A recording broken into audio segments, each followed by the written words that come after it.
Halo, dalam video sebelumnya saya mengajarkan 3 metode valuasi yang biasa digunakan oleh para analis fundamental. Yang ketiganya punya satu tujuan, yaitu untuk mengajak Anda membeli saham. Jadi nggak peduli harga sahamnya udah turun banget atau naik banget, seorang analis fundamental harus punya cara untuk merekomendasikan harga sahamnya dan bilang saham itu masih murah saat ini dan berpotensi naik, karena memang pekerjaan para analis fundamental adalah memberikan rekomendasi kepada Anda. Sama kayak agen properti, tugasnya adalah menjual properti kepada Anda. Jadi dia harus punya banyak ilmu untuk merekomendasikan. Tapi karena video itu ada banyak pertanyaan yang masuk. Terus kalau gitu, kalau kita adalah investor saham, bukan seorang analis yang tugasnya merekomendasikan, kalau kita investor mau beli saham, apa yang harus kita lakukan? Apakah kita bisa menggunakan analisa fundamental atau enggak? Oleh karena itu, saya buat video ini. Dalam video ini saya akan mengajarkan tentang 3 pertanyaan penting yang perlu dilakukan untuk kalau Anda mau menganalisa fundamental. Kayak gitu. Jadi ada 3 pertanyaan penting yang harus Anda lakukan dulu, harus Anda tanyakan dulu sebelum Anda mulai masuk ke perusahaannya, mempelajari laporan keuangannya, melihat PR PBV dan lain-lain, kayak gitu. Apa aja pertanyaannya? Oke, saya langsung aja. Jadi pertanyaan pertama yang sangat-sangat penting untuk ditanyakan adalah, apa perusahaannya benar-benar ada atau enggak? Karena perlu diketahui, enggak semua saham yang Anda beli, perusahaannya benar-benar ada. Benar-benar ada itu benar-benar seperti perusahaan yang kita ketahui, yang beroperasi, yang cari untung, cari itu. Enggak semua perusahaan di bursa kita itu benar-benar ada. Ada banyak perusahaan, saya nggak bisa buat persentasinya, tapi lebih dari 20% perusahaan itu yang dibuat, yang listing di bursa kita dengan tujuan-tujuan tertentu, bukan seperti perusahaan pada umumnya.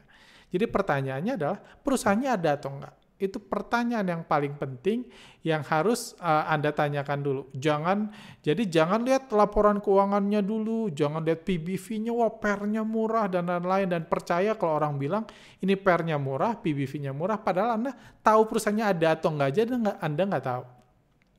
Kayak gitu. Jadi hal pertama yang ini, kalau Anda mau beli saham dan mau analisa fundamental, Anda googling dulu.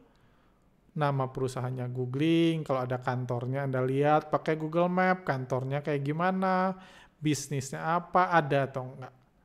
Kayak gitu. Intinya Anda ini, karena pada akhirnya ada 2 jenis perusahaan di bursa kita. Ada 2 jenis perusahaan yang listing di bursa kita. Pertama adalah perusahaan pada umumnya, perusahaan yang dibuat untuk mencari keuntungan di sektor real.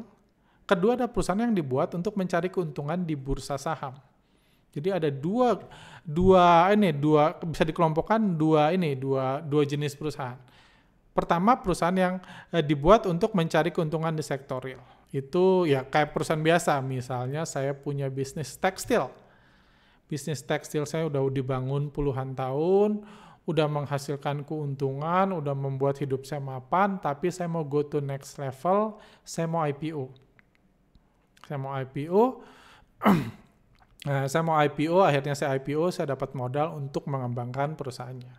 Itu perusahaan yang benar-benar ada. Tapi jangan salah, nggak semua perusahaan seperti itu yang listing di bursa kita. Ada juga perusahaan sektor real juga yang tujuannya beda. Saya udah punya perusahaan, udah saya bangun, terus saya capek nih. Udah capek ngurus perusahaan tekstil gini, saingan dari China udah terlalu besar.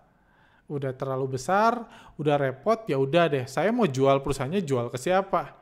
Karena kalau cari orang kaya lain yang punya duit misalnya puluhan miliar, ratusan miliar untuk beli perusahaan saya, susah. Jadi cara jualnya, jual ke publik, itu bisa. Jadi itu setengah-setengah. Perusahaannya bisnis di sektor real, tapi tujuan IPO-nya untuk mencari keuntungan di bursa saham. Jual ke retail. Kayak gitu. Atau ada yang lebih canggih lagi, perusahaan yang kita ngelihat, wah di Indonesia investor retail ada 1 juta nih. 1 juta, dan umumnya investor retail di Indonesia itu lugu-lugu semua. Gampang dibuat percaya pakai candlestick gitu. Pakai candlestick atau pakai rasio-rasio keuangan, gampang dibuat percaya. Ya udah, kita buat perusahaan aja. Misalnya tahun 2016 saya buat perusahaan jasa konsultasi properti dan pertambangan. Itu kan perusahaan beneran. Bisa buat PT-nya, tapi jasa konsultasi, manajemen, dan lain-lain itu belum tentu benar-benar ada. Mungkin orangnya cuma tigaan, tapi ada PT-nya, udah itu kita IPO kan. Pas IPO biasa perusahaan nggak jelas, nggak laku di ini. Kalau gitu gimana ya, saya beli aja sendiri sahamnya. Atau nyuruh adik saya, nyuruh rekan saya beli semua sahamnya di masa IPO, udah itu baru dijual ke publik. Kayak gitu. Pertanyaannya, di antara dua perusahaan ini, mana yang naiknya paling banyak? Umumnya, kalau kita bahas dari sejak IPO, umumnya yang naik paling banyak adalah perusahaan yang abal-abal. Yang sebenarnya nggak ada, dibuat-buat IPO, tapi tujuannya untuk mencari keuntungan di bursa saham. Kalau nggak percaya, Anda googling aja. Saham-saham yang paling banyak naik 5 tahun terakhir dalam 1 tahun, Anda lihat saham apa aja. Ada nggak saham BCA di situ? Ada nggak saham Indofood di situ? Ada nggak saham misalnya BRI di situ? Nggak ada. Yang naik selalu perusahaan-perusahaan yang sebenarnya belum tentu ada perusahaannya. Tapi memang tujuannya dilahirkan untuk mencari keuntungan di bursa saham. Jadi Anda harus jawab dulu pertanyaan ini. Ini perusahaannya ada atau enggak? Anda kan mau keren-kerenan nih, fundamental-fundamentalan, pikir prospeknya, baca laporan keuangannya, dan lain-lain. Sebelum itu semua pastiin dulu perusahaannya ada atau enggak. Atau kalau Anda udah lebih ahli, kalau Anda ngelihat perusahaan abal-abal, ada peluang juga di situ. Tapi tentunya ada risikonya juga.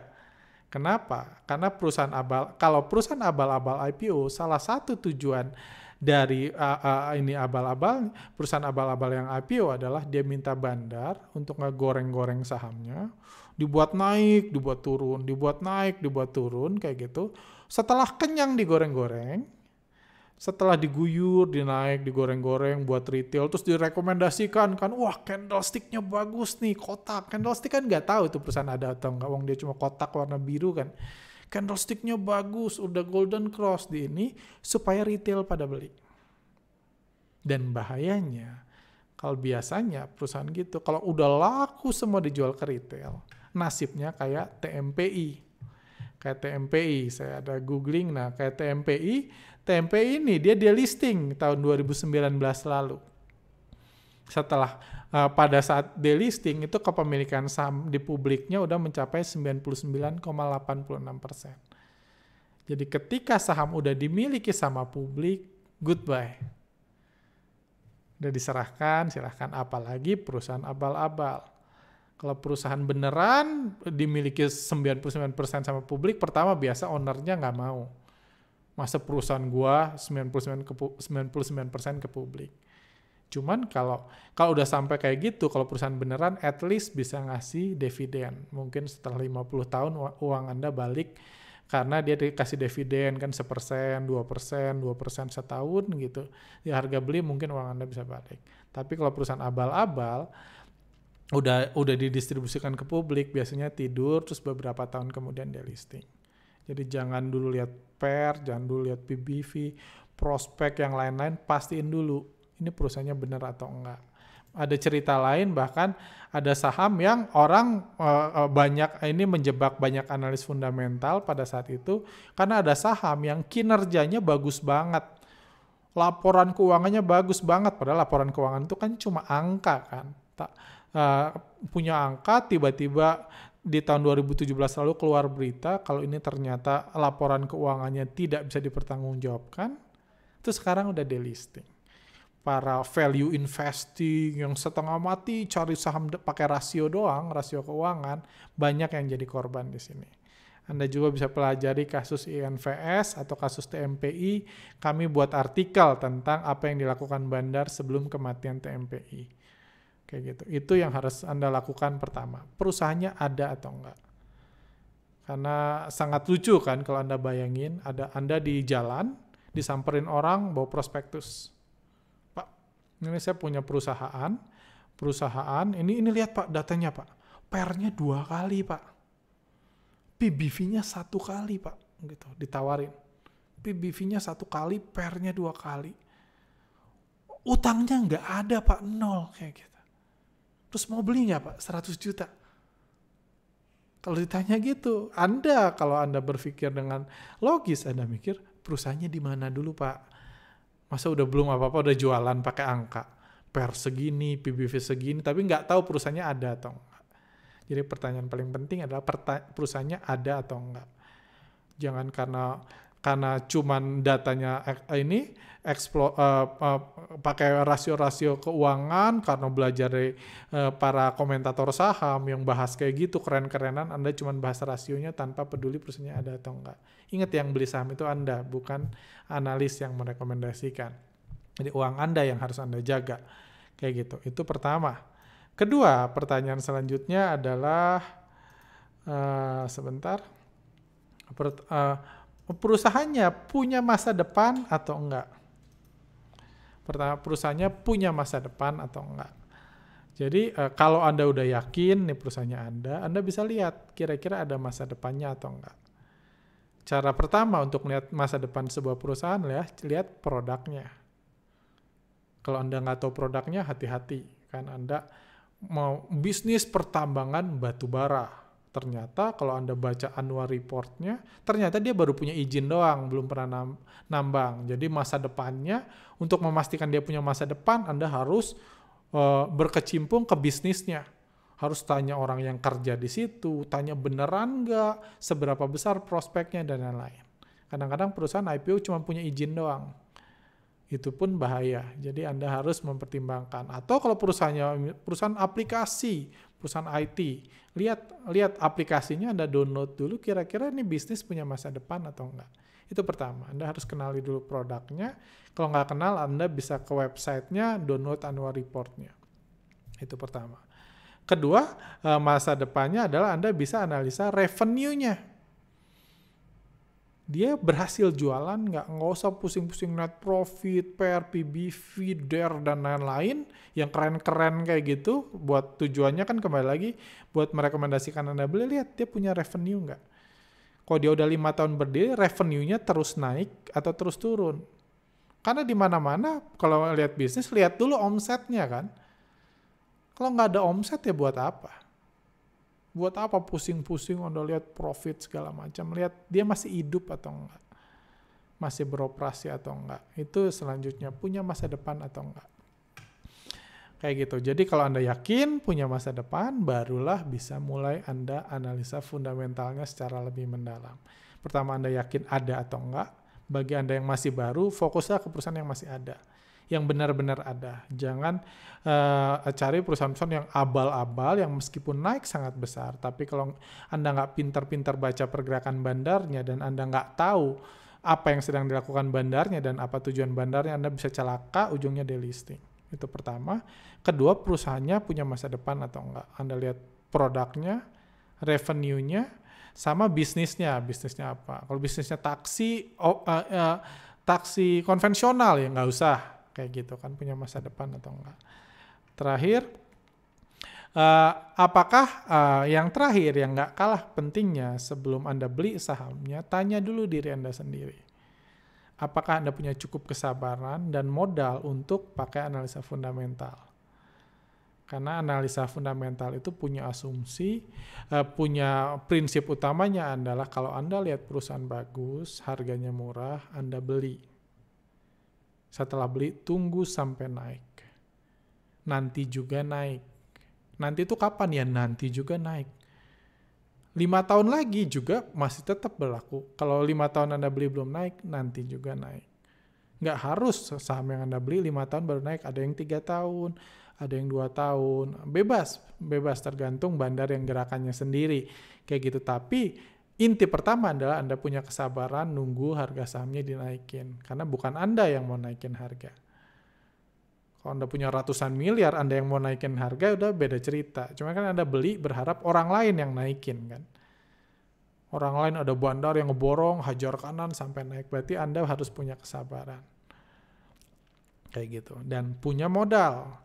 Karena kalau Anda cuma sekali beli, udah itu diturunin, ya percuma. Lama-lama Anda beli di 2000 karena Anda percaya fundamentalnya bagus, Sekarang harganya di 700 atau di 500, masih lama banget Anda naik. Jadi butuh metode terus beli, terus beli, terus beli.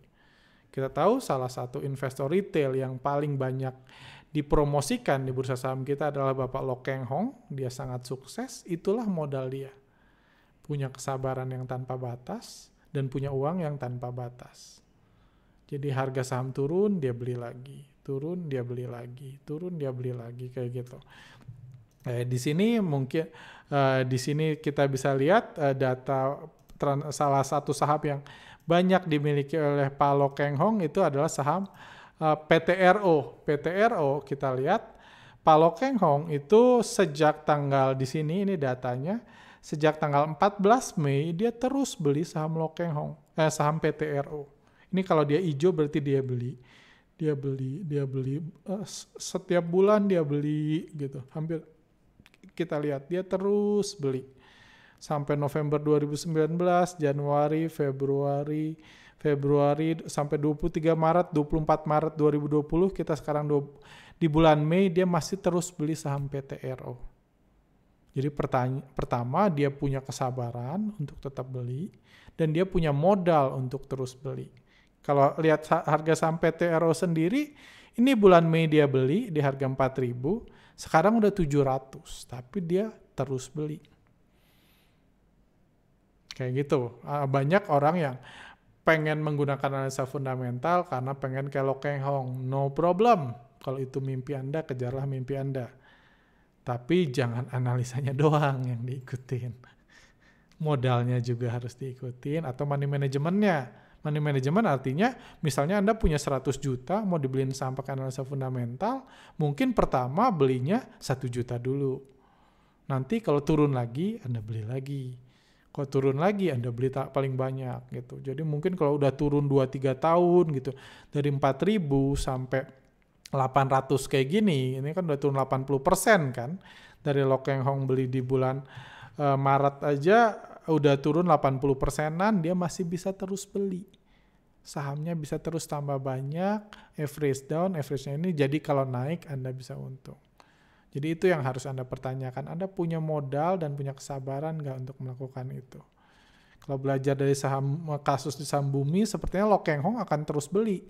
Kalau walaupun saham PTRO ini turun ke 50, dia akan terus beli. Kayak gitu. Kalau Anda nggak punya kesabaran itu mungkin bisa pikir-pikir lagi. Kayak gitu. Ya siap-siap kan worst case skenario-nya atau mungkin skenario Anda beli aja dulu. Kalau udah ini Anda beli dulu aja, mudah-mudahan cepat naik. Kalau nggak naik ya udah saya biarin 3 tahun, 5 tahun ya sampai naik aja bebas. Tapi kembali lagi kalau Anda nggak punya modal berarti Anda tetap harus punya kesabaran. Tanpa kesabaran itu sangat berbahaya untuk melakukan analisa fundamental. Jadi Anda beli ya udah Anda sabar nanti naik. Berarti Anda harus menggunakan uang yang sangat dingin. Karena kembali lagi analisa fundamental hanya mengatakan kalau ada perusahaan bagus nanti juga naik. Nanti juga naik itu 10 tahun ke depan pun bisa dibilang nanti juga naik. Karena kan nanti itu di depan. Itulah asumsinya. Jadi kalau Anda mau silahkan sebelum Anda setengah mati ikut seminar, baca laporan keuangan segala macam, buat pertanyaan ini dulu. Kalau Anda, yes saya mau jadi investor seperti itu, go ahead. Semoga beruntung dan terus berjuang. Lo Keng Hong juga bisa berhasil karena dia punya kesabaran dan punya modal. Kayak gitu. Oke, saya rasa segitu dulu, semoga bermanfaat buat rekan-rekan sekalian. Kalau Anda ada hal lain yang pengen Anda tanyakan, pengen saya bahas, bisa dimasukkan ke kolom komentar. Atau Anda pengen podcast selanjutnya tentang apa, juga ditulis di kolom komentar, nanti saya coba jelaskan. Thank you, sampai jumpa di lain kesempatan.